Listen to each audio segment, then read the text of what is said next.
Txapelketa da Iora, a División de Honor, Plata, eta hori lortu dugu itea Tolosan.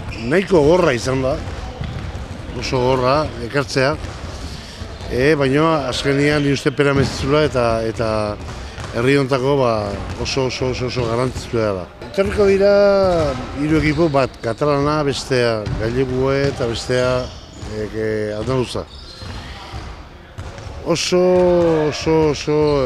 oso gorra dira, eta gu eskatzen duguna da, hasieran laguntza aukitzea jendia hau betetzeko.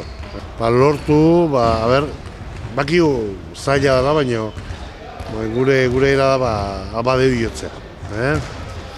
Jolastuko dugu, bakizu egun asko, jolastuko dugu 27, 28 eta 29, inontan maiatzen. 3 egunera dira, eta orduan prezio mailan guk egin dugu, pesatu dugu itea, abono batzuk izango direla 3 egunetako 25 euro kostatuko dira, kanpotarrantzako, o kanpotarako menguantzako, eta gure bazkientzako izango dira 20 euro. Sarrera izango da 10 euro, eta gure bazkientzako 7. Pesatzen dugu hau dena beti ingo dela, jende asko etorriko dela.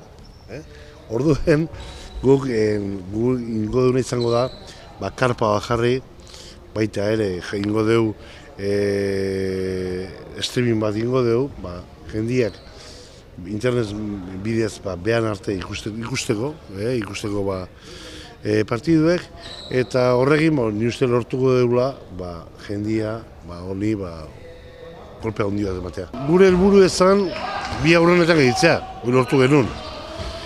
Gero, gertatu zen beste gauz bat. Gudazko jende gazte asko gehien bat, universitario mailan, dabiltzenak, eta orduan guretzako jutea, kanpa jutea oso zaila zen. Zergatik, jendea esamineta mailan, era hortan, zabiltzelako, eta orduan, ingenuen, esfortzu handi bat, honeak hartzeko. Jende hundenak, hemen jolasteko, zergatik beak, bere familik, denon arte, pixo bat denak ondo duteko, Eta hori lortu dugu,